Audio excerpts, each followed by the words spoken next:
dengan pemerintah pusat. Kita bersyukur dalam pimpinan kami yang singkat beberapa waktu yang lalu telah berhasil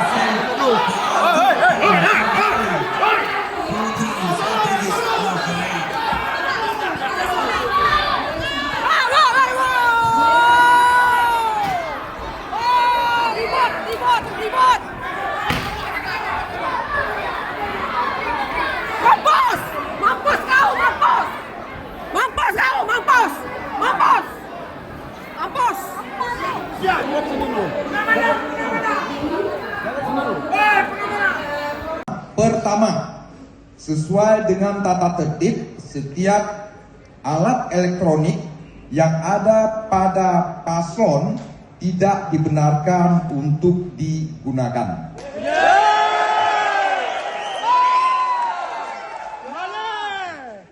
Dua, dugaan terhadap alat elektronik yang digunakan oleh salah satu paslon sudah dilepaskan.